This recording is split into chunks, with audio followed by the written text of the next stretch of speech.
半夜老公异常凶猛，我被翻来覆去的折腾。完事后，我被他抱进浴室洗漱，借着灯光，却发现他并不是我老公，而是老公买来的画中人。我下意识的反抗，谁知道他手一挥，我就动不了了，任由他洗完抱回卧室，才看见地上还躺着2个男人。我老公徐猛人并不如其名，不仅如此，结婚3年，他都没有占有过我一次。但他对我挺好，家务活全包，工资上交，就连我公婆也对我宠得不得了。我之前只是崴了脚，他们就急匆匆地从老家赶回来，又是按摩又是偏方，事无巨细地照顾我。本来发现他不行后，我离开的想法也开始动摇，最后妥协。失去幸福总比失去幸福好，更何况3年来，徐猛也十分积极地配合治疗，西医、中医，甚至是巫医他都看了。这不，前2天又不知道从哪儿弄来了一幅老画，挂在了我们卧室里。虽然画纸泛黄，但画中人却异常清晰，是一个古装男人，头戴金冠束发，眉心有个极小却清晰的红色蛇纹印记，一双眼活灵活现，看久了会失神，胸口还有一阵阵灼烧感。老公说这是蛇神，蛇主银，他是花大价钱买的，卖的人说挂在卧室他就能醒了。我听着玄乎，知道他8成被骗了，但也不好打击他的信心。更何况我看他神情闪躲，估计也是病急乱投医，又怕我嫌弃，所以就安慰他，说不定真有用。对，他让我把指尖血滴在画中男人掌心的玉佩上的要求也答应，却不想本没抱希望的我，半夜睡得迷迷糊糊的，突然被折腾醒。一向只刮风不下雨的老公今晚异常凶猛，因为我睡眠质量不好，每天晚上都要喝一杯温好的牛奶助眠。但即便是这样，有点风吹草动我还是很容易被吵醒。但今晚也不知道是不是白天上班太累了，我除了能感觉到被折腾的身心愉悦，竟死活都睁不开眼睛。迷迷糊糊间，只觉得老公对我真好，第一次开荤，凶猛中竟还能带着温柔。更甚至于与间歇后，他还将我抱到了浴室。许是没调好水温，水有点凉，惊得我打了个寒战，下意识地睁开了眼，却发现帮我擦身的是个长发男人。我哑然失笑，老公，你啥时候爱上角色扮演的？你还别说，这头发看着还挺真。我伸手把玩着他的发尾，他闻言缓缓转过头，我却在看到那张脸时僵了全身。你是谁？拿回身体主导权后，我一寸寸收回了僵硬的手，抓着浴缸边缘就要逃离，可下一秒，脚踝却被一只冰冷的手握紧。别动，还没洗好。男人声音带着些许沙哑，十分好听，可我却抖如筛糠，因为我后知后觉地发现他跟画中人长得一模一样。修长的手指带着水迹，在我的身上一路游走，恐惧夹杂着战栗。我羞耻地咬住了下唇，鼓起勇气问出了声：“你把我老公怎样了？”呵，男人并没有回答，只是冷笑了一声，将我从水里捞出来，细心地帮我擦干了水渍，用浴巾将我包裹住，放在了一旁的凳子上。他自顾自地站在花洒下冲洗。我反应过来后就要往外跑，可谁知男人见状，只是抬了抬手，我就动不了了。他漫不经心地斜睨了我一眼，就继续开始冲洗。水顺着他胸前的沟壑一路向下，我一想到方才他在床上折腾我，就没出息地咽了口唾沫。反应过来后，羞得恨不得找个地缝钻进去。男人更是轻笑出声，大约是羞耻激发了我的勇气，亦或是察觉到男人对我似乎并没有恶意。我再次开了口：“我老公呢？你把我老公怎么样了？”可回应我的却是他关掉了花洒，将我拦腰抱着往外走。我以为他又要欺负我，想动却动不了，刚要张口喊救命，可就字还没说出口，卧室里的灯随着男人走近就自动打开，照出了躺在地上的2个陌生男人。其中一台放在床头柜上的电话一直响，我清楚地看到打来电话的人是我老公。男人将我放到了床上，帮我掖好了被角，甚至都不用我动手，他只是对着电话的方向吹了一口气，电话就自动接通。电话那头的声音带着几分急切：“你们特么怎么回事？不是说好2个小时吗？这都4点多了，你们怎么还没出来？”闻言，我双手紧紧地抓住被子，刚要出声，男人却冲我做了个噤声的动作。而电话那头，徐猛的声音更加急切：“怎么回事？你们是不是欺负我老婆了？不是说好的做法吗？信不信我尾款不给你们了？”要说方才听到第1句时，我还有些气愤，以为是徐猛让陌生人来欺负我，可听到这句话，我却迷茫了。说话我告诉你们，你们要是乱来的话，别怪我报警，我现在已经到楼下了。老婆，小指，龙指，你能不能听见？老公马上就上来了，你不要怕。我闻言忙要开口，可下一秒电话却被男人挂断。与此同时，门口传来钥匙转动的声音，而男人则是看向我，似乎想要说什么，但又来不及，只冲我挥了挥衣袖。下一秒，我的意识就迷离起来，倒在床上的瞬间，我听到他轻声说道：“白瓷。”我昏睡前脑袋一片混沌，反应了好一会儿，才反应过来他是在介绍自己。他叫白瓷。等在睁眼时，我下意识地往墙上看去，却发现那幅画不见了，而我的身边多了一个温热的人。听到我的动静，他更是先我一步坐起了身：“老婆，你醒了。”我看着面前相伴3年多的男人，一瞬间觉得有些陌生。许是我的眼神探究意味太过明显，徐猛突然起身跪在了我面前。老婆，是我不好，是我听信那老道的谗言，差点就让那两个畜生伤害了你。还好，我听得一头雾水，直到徐猛一把鼻涕一把泪的跟我解释完。我转头看着空白的墙面，却失了神。你是说那幅画是假的？画中人也不是真正的蛇神？老婆，你怎么比我还要迷信？哪来的什么蛇神？那都是老道骗我的。按徐猛的解释，就是他在天桥下偶遇了一个老道，那老道一眼就看出了他不行，主动将画给了他，还说等晚上的时候让他离开，由他的两个徒弟，就是昨晚躺在地上的那两个男人做法。本来约定的时间是2个小时，可他在小区院子里等了又等，发热的头脑也被冷风吹得慢慢清醒。他觉得这是有些不对，刚准备回家，那老道却先一步算到了他的想法。他前脚刚踏进电梯，后脚老道就打电话让他不要打扰两个徒弟做法，否则前功尽弃。所以他才又原路折返，一直等到凌晨4点，越想越不对劲，才打了电话。老婆，你还记得昨晚发生了什么吗？徐猛说完，突然问我。我刚要张口，却突然想起了昨晚那个叫白瓷的男人的眼神，下意识地摇了摇头，没有，我一觉睡醒就看到了你，你要不说，我都不知道昨晚发生这么多事呢。那你身体上有没有什么不适？徐猛说着，目光扫向我被被子包裹住的下半身，我不由自主地动了动双腿，摇了摇头，没有。我甚至都做好了感觉到不适的震惊，可却一点感觉都没有，有些恍惚，难不成昨晚的一切都是我做的梦？那你有没有梦到什么奇奇怪怪的事情？徐猛似乎不死心，又问道。他不问还好，问的越多，我心中的疑窦越多。就算他说的是真的，可一想到他在我不知情的情况下让2个陌生男人来家里，我就气得发抖。你还好意思说？我倒要问问你，我一向睡眠浅，怎么昨晚就睡得那么死呢？面对我的质问，徐猛明显心虚地摸了摸鼻尖。这不是那个臭道士吗？他说怕你醒来打搅法事，所以让我给你弄点安眠药喝喝。你，老婆，我错了。我刚伸出手，徐猛就将头抵在了我的膝盖上，在抬头时是一副可怜巴巴的模样。我这不是怕委屈你吗？网上都说了，你跟我这样的算是守活寡，我不想让你守活寡，所以就，老婆，你打我吧。我现在想起来也很后怕呢。幸亏不知道什么原因，我来的时候那2个瘪三晕倒了，不然我后悔都来不及。老婆，你记得他们是怎么晕倒的吗？我要记得早报警了。这倒不是我撒谎，我还真不知道。更甚至，我现在连那个叫白瓷的男人是真是假都不知道了。但是看着空空荡荡的墙面，我还是没忍住问道，那幅画呢？我扔到垃圾桶里了，什么狗屁蛇神，差点害了我的宝贝老婆，我没烧掉她已经算不错了。整整1天，我都精神恍惚。徐猛因为内疚，还请了假在家事无巨细的照顾我。这更让我开始怀疑，昨晚的白瓷或许真的是我做的一场梦。既然是梦，还是春梦，我也不好再跟徐猛讲，只当这一切都没有发生过。只是洗漱时看到浴缸，脑海中还是不由自主地勾勒出了那人的样子，心中悸动连连。转头看向客厅里帮我剥橘子的徐猛，那份悸动瞬间被打散，内疚让我有些无地自容。不过转念一想，昨晚徐猛让我置身危险中，我想一想梦里的男人怎么了，就当跟他扯平了。话虽这么说，但看向徐猛时，我还是有些心虚，因为梦里发生的那一切太真实了，真实到虽然我的身体没有什么感觉，但我还是觉得好像真的发生过什么。尤其那双微凉的手掐着我的腰，薄唇在我的耳边哈着冷气，还有那低沉沙哑、好听到让人反复怀念的声音，更甚至他的身材、他的脸、他眉间的红色蛇纹，还有他的3000墨色的烦恼丝。想到此，我忙举起一捧冷水泼到了脸上，心中警铃大作。不能想了，我现在跟精神出轨有什么区别？却不想动作太剧烈，将洗面奶碰倒在一旁，掉到了地上。我弯腰去捡时，却意外看到洗手池与墙的缝隙间似乎有什么东西。我下意识地转头去看徐猛，却发现他不知道什么时候离开了客厅。我起身向外看去，才发现他关了阳台门，坐在摇椅上接电话。怪不得没有因为听到动静第一时间赶过来。想到他的无微不至，再想到方才我竟然对梦里的男人恋恋不舍，我的内疚就再度被勾起。可我却在抽出洗手池后面的东西后僵在了原地。话还在，徐猛骗了我。为什么？我本想整个拆开，却听到徐猛拉开阳台门的声音，忙又将话塞了进去。不知道是太紧张还是怎样，我竟听到了一声冷哼，跟昨晚梦里的一样。但我也不敢多想，忙站起身，将洗面奶涂到脸上。刚涂好，徐猛就出现在了洗手间门口，但他没说话，而是借着嘈杂的水流声，轻轻地站在我的身后。我能感觉到他，但眼睛上的泡沫洗掉，看到镜子里的他时，我还是被吓了一跳。你什么时候进来的？吓死我了，刚进来，早上不是刚洗过脸吗？怎么这会儿又开始洗了？徐猛说着，环住了我的腰，下巴搭在我的肩膀上。不知道是不是我的错觉，我在关水龙头的时候，感觉池子震动了一下。我条件反射地推开了他。我洗个脸你也要管啊？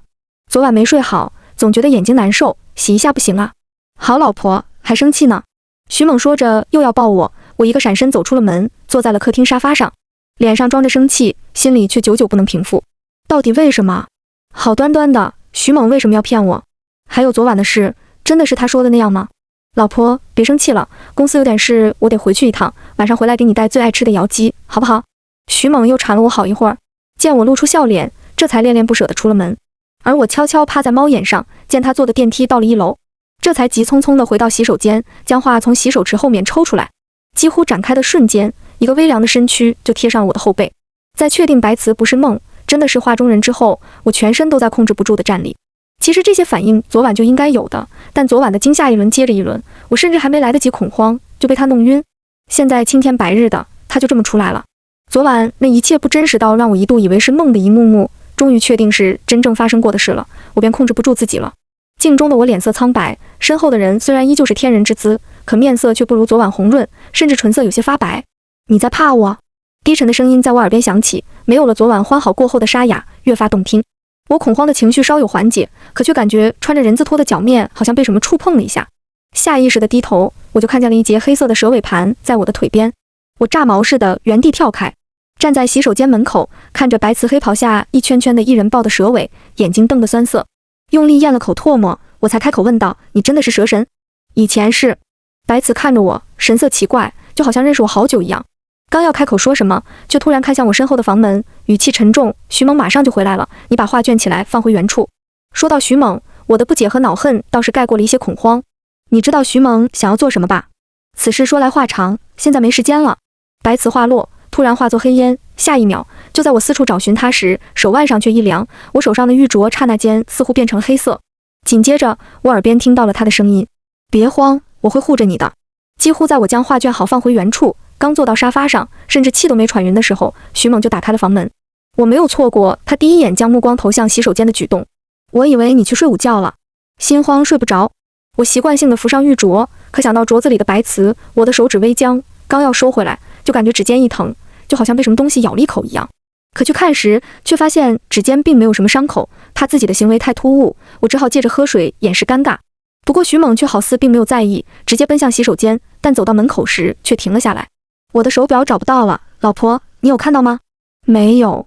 我缓和了情绪后，目光随着他的背影看去，却正好跟他的视线对上。他突然咧嘴一笑，平时就算了，但此刻却有种说不出的诡异感。是上次我给你买的那块机械表吗？又不是什么名贵的手表，丢了就丢了吧。我放在身后的手抠进了沙发皮里，才保持住脸上的表情。我转过头，端起杯子喝水，掩饰慌乱。但第六感却让我感觉到徐猛一直在盯着我，他好像有哪里不太一样了。那是老婆送给我的，不管怎样都要找到才行。他话音落下，那种被盯着的感觉才消失。我转头就见他关上了洗手间的房门，再出来时，左手胳肢窝里明显藏了东西，右手拿着手表冲我摇了摇，找到了。哦，我继续扮演着气味消的模样，直到房门再次关上，才放松了挺直的脊梁。耳边传来白瓷的声音：“他已经怀疑了。”什么？我条件反射地站起身，跟他拉开距离，却看见他的蛇尾变成了双腿。大约是我盯得太过直白，他端着我喝过的杯子喝了一口，随意地说道：“喝了一点你的血，腿就长出来了。”我这才后知后觉，原来刚才是他咬了我的手指。但眼下也不是纠结这个的时候。我看着他将杯子里的水喝光，才再次问道：“我老公到底怎么了？”也不知道我说错了什么。话音落下的瞬间，他修长的五指就握紧了杯子，紧接着转过了头，剑眉微皱，那双摄人心魄的眼睛中似乎有冰冷和痛楚弥漫开来。他不是你的老公，徐猛到底是怎么回事？想到昨晚发生的一切，我记得曾经看过一篇报道说，动物的占有欲非常强，自然而然的，我就理解成是白瓷的占有欲作祟。他跟我睡了，就将我当成了他的所有物，所以才会生气。但眼下也不是纠结这个的时候，我必须搞清楚到底发生了什么事。可白瓷却不知道在想什么，冷笑了一声，回了我第一句话：“你拿他当老公，可他却不一定拿你当老婆。”你是什么意思？意思就是徐猛从一开始接近你就是带有目的的。按理说3年前你跟他回了一趟老家，就应该有所怀疑才是。谁能想到，即使重来一世，你还是一如既往地心大。白瓷的话我听得莫名其妙，但经他这么一提醒，我倒是回忆起了第一次跟徐猛回他老家的场景。他老家在一个大巴车都开不到的村落里，按理说一条像样的大路都没有的地方能富到哪儿去？可徐猛的家乡却没有一户穷的，家家都盖了青灰色的小洋楼。但这都不是让我印象最深的，让我一下子记起来的是村里用红砖铺成的路。当时震惊的不是用红砖铺路，而是这些红砖铺的不是主干道，而是家家户户通往田间的小路，足足9条，站在山顶往下看，就好像9根红色的锁链将村子缠绕住了一样。当时徐猛的解释是9龙缠村，所以他们这块风水特别好，因为家家户户盖着小洋楼，我也不疑有他，甚至还跟着他去村里祭拜了所谓的龙神石像。想起那龙神，我脑海中突然出现了白瓷的蛇尾，没记错的话，那条龙的尾巴也是黑的，而且上半身被一块红布遮着，只露出了一截没有爪子的黑色尾巴，看着倒是跟白瓷的蛇尾有些像。想起龙神，我就自然而然地想起了祭拜龙神前后村民们对我的态度。刚开始，村民们对我并没有多热情，可祭拜完龙神后，他们却都围了上来，家家户户热情到恨不得把传家宝给我。我受宠若惊的同时十分诧异，徐猛却解释，是因为我祭拜了龙神，就相当于村里的人了，加上这个村子都是沾亲带故的关系，所以他们就对我热络了起来。现在想想，确实处处透着诡异，但具体怎么个诡异法我却说不出来。直到白瓷好像我肚子里的蛔虫一样帮我点名，你的好公婆这些年没有出村来看过你吧？没有。我摇了摇头。知道他们为什么不出村吗？白瓷又问。我想了想开口，公婆是明里人，估计怕来了我们不自在。呵，你倒是会给他们找理由。白瓷冷笑，他们不是不想来，而是来不了，因为作为厉鬼，他们压根出不了那个村子。你说什么？我怀疑自己的耳朵出了问题，尽管徐猛现在好像有事情瞒着我，但我公婆对我一直嘘寒问暖，二话不说就打钱，是再好不过的人了，怎么可能是厉鬼？可白瓷这样的蛇神都有了，公婆是厉鬼好像也不难信。方才我窥见了你的记忆，重活一世，倒也不是蠢的没救。那9条红砖路确实如你所想，是锁链而非龙，而徐猛也非徐猛，而是罪孽深重的猛鬼。你胡说什么？我惊得后背出了一层冷汗，任谁都没办法将同床3年的男人跟鬼物扯上关系吧，更何况徐猛他有体温。呵，不信我？白瓷突然上前。我倒是也想信他，但是我才跟他见了3面，可我跟徐猛生活了3年。3年？区3年。曾经我们，白瓷又偷窥了我的想法，不过他却欲言又止，走上前不由分说地将我拉入怀中。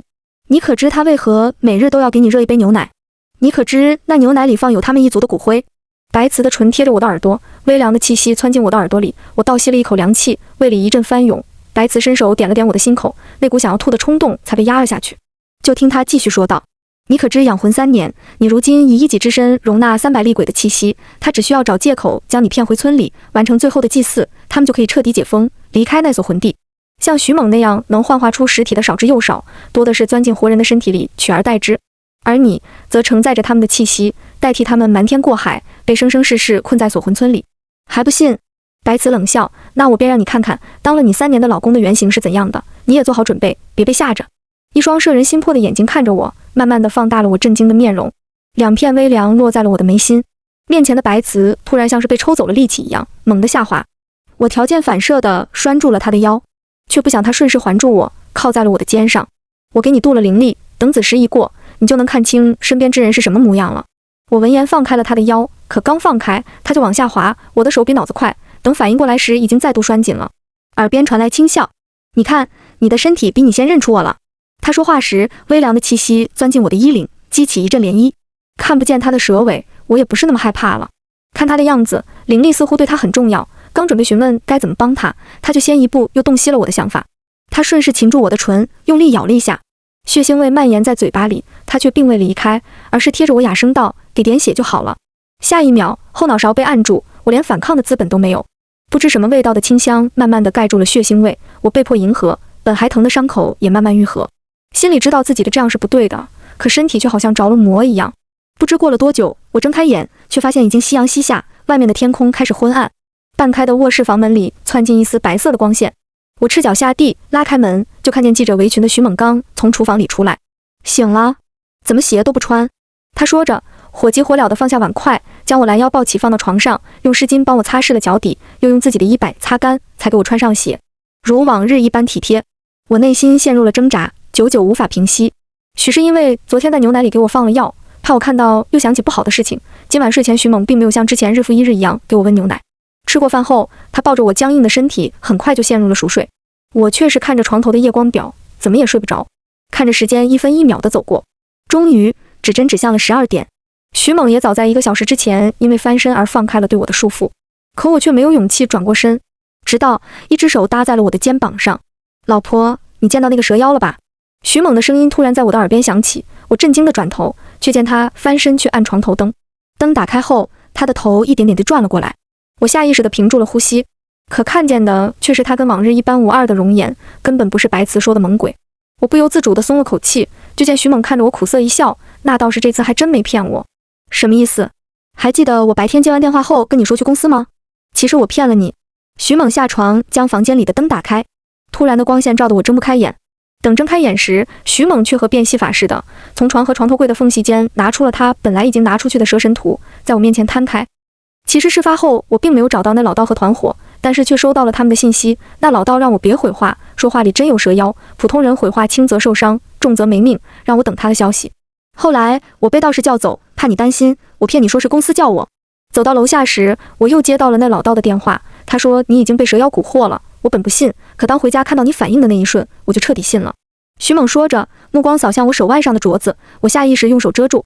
他苦笑出声，那老道说蛇妖已经不在画里了，就在你的镯子里吧。老婆，那蛇妖一定跟你说我家是厉鬼村，我是什么猛鬼吧？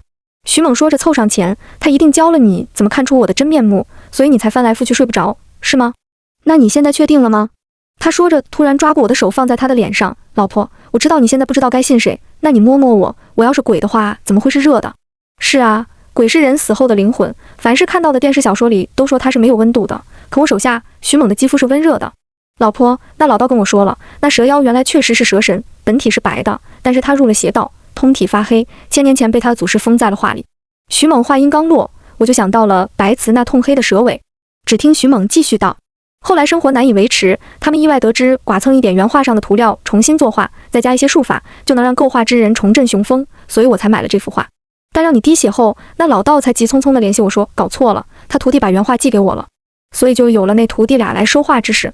徐猛一五一十地跟我交代，并且还说出了我跟白瓷已经有了肌肤之亲之事。但他并没有怪我的意思，而是一脸担忧地看着我，老婆，那老道说蛇妖要是跟你完成3次肌肤之亲的话，他就会吸干你的血，冲破封印，大杀四方。你没有再跟他？没有，我忙摇头。徐猛松了口气，那就好，那就好，还来得及。那我们现在怎么办？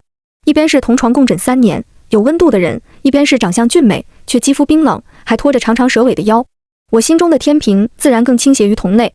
徐猛见我害怕，将我抱进了怀里，轻声安慰，没关系的，别怕别怕，那老道说你把镯子摘下来就好了。徐猛话音刚落，我就去摘镯子，可手都撸红了，看着松松垮垮的镯子也取不下来。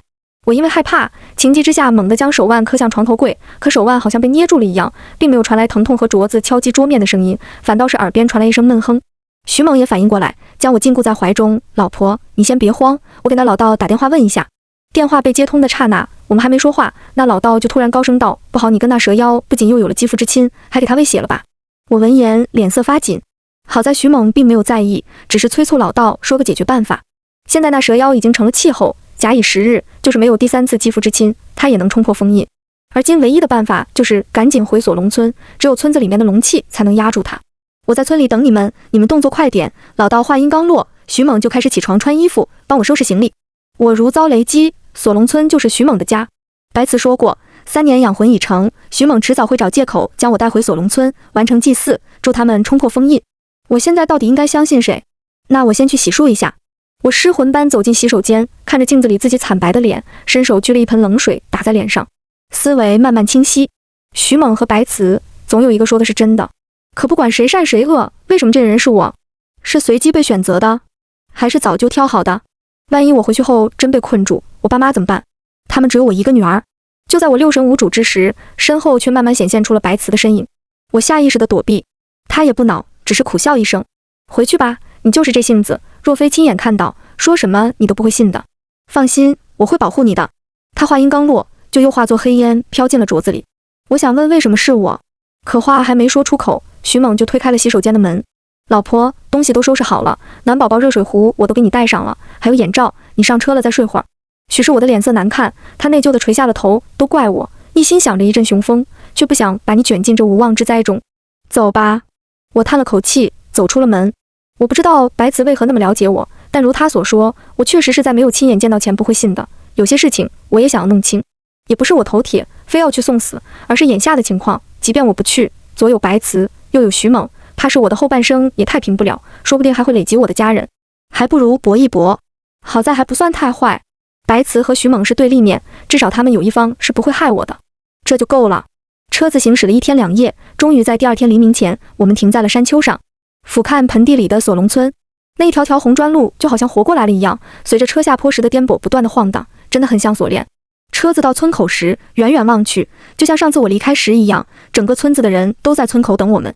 我才后知后觉，结婚3年，除了刚确定关系来过索隆村，我好像再没有回来过。徐猛也从未提过回来，而我的公婆和索隆村里的众人也好像并没有出来过。甚至走近后，我发现他们跟3年前的站位一模一样，也不知道是不是巧合，就像从我们离开的那天一直等在这里一样。回来了，这一路坐车颠累了吧？我刚下车，徐猛他妈就凑上前来，挽着我的手，依旧温热。我再度恍惚，他姑姑婶婶又围了上来，七嘴八舌地对我嘘寒问暖，一路拥簇着我。等停下脚步时，已经到了祠堂门口。怎么来祠堂了？我转身从人群里找到了徐猛。徐猛将手里的行李交给同龄人，走上前挽住了我的胳膊。我们村的规矩，外出回家先要拜祭龙神。又要划破手指吗？我心生退意。徐猛身后摸了摸我的头发，不是，这次用针轻轻一下，不疼的。说罢，他便不由分说地将我推进了祠堂。跳动的烛火里，那被红布罩住的石像不似上次诡异，反倒透着些许熟悉。徐猛他爸将点着的香塞到了我的手里，我却没有急着上，而是环顾四周，问徐猛：怎么不见你说的那个道长？哦，他有点事，等会儿就到了。我皱了皱眉头，明明那道长说他早就在村子里等我们了。徐猛催促我快拜，可我弯头的瞬间，香却断了。他脸色巨变，再点再断。最后他似乎有些急躁，一把抓住我的手指，不顾我的挣扎，戳破了无名指，血顺着流到了他的手指上。借着烛光，我看到他的瞳孔红了。戳破的手指被塞进龙神像面前的陶罐里，等我想要抽出来时，却发现指头好像被卡住了一样，甚至有什么东西在源源不断地吸食我的指尖血液，那种感觉跟白瓷咬住我手指吸血一样。成了，成了！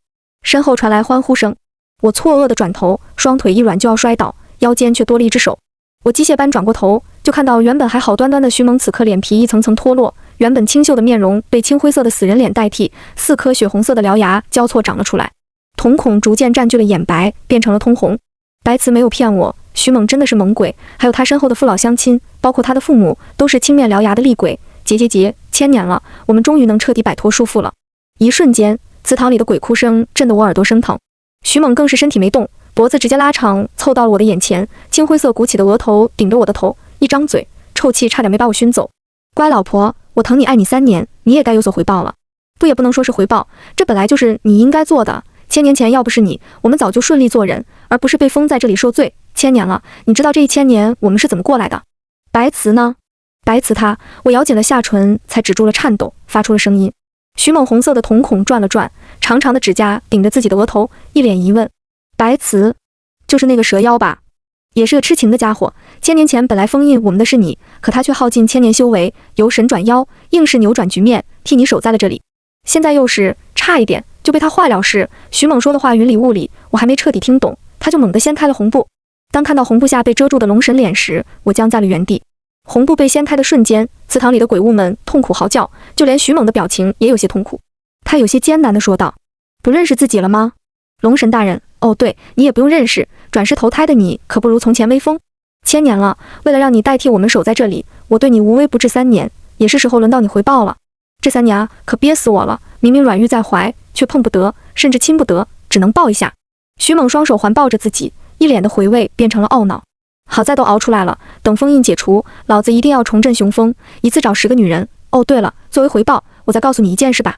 其实那蛇神是自己找上门的，根本就不是我买的，老子发现时也被吓出了一身冷汗，是老道教我以你滴血试探的。蛇闻到伴侣之血，根本控制不住想要发情，可当时血滴完却并没有变化，我们以为他构不成什么威胁，就联系了老道的2个废物徒弟来收走，谁知道他能憋也能装，打电话没听到声音后，我就猜到他出来了。本还捏了一把汗呢，谁成想他竟是个傻的，怕你凡人之躯承受不住自己，竟把一半灵力渡给了你。怪不得我在水池后面发现蛇神化石白瓷那么虚弱。我欲哭无泪，尤其是在徐猛说要不是我摇摆不定，他还害怕骗不回来我时，更是悔不当初，想要反抗却无能为力。只见他说完，一挥手就跟那些鬼物全都消失了，而我却是懊恼过后，再度抬头看到龙神像的脸时失了神，直到手镯裂开掉在地上的动静惊到了我。我回神，却看见那画像原本我的脸慢慢的退散，再出现的是白瓷。而那石雕的龙尾也一寸寸裂开，露出了里面白色的蛇尾，再慢慢的变成了站在我面前一身白衣的白瓷。与此同时，本来消失了的鬼物们再次出现。为首的徐猛猖狂的狞笑，我就知道你一定会出现的。他话落，胳膊原地伸展，直接戳进了白瓷的胸口，掏出了他的心。我全身的血液仿佛停止了流动，手腕上的镯子啪地裂开，眼睁睁地看着徐猛将白瓷的心吃了下去，满嘴是血的说道：千年了，你还当自己是之前能偷梁换柱，替龙神镇守我们的蛇神吗？白瓷的身影随着他话音落地，缓缓落地消散，那些碎片争先恐后地钻入我的七窍。我的脑海里突然出现了许多陌生又熟悉的画面，一黑一白，一龙一蛇，游走在山水间。龙调皮好动，是我；蛇文静儒雅，是白瓷。两人化作人身时，互相依偎，甜蜜痴缠。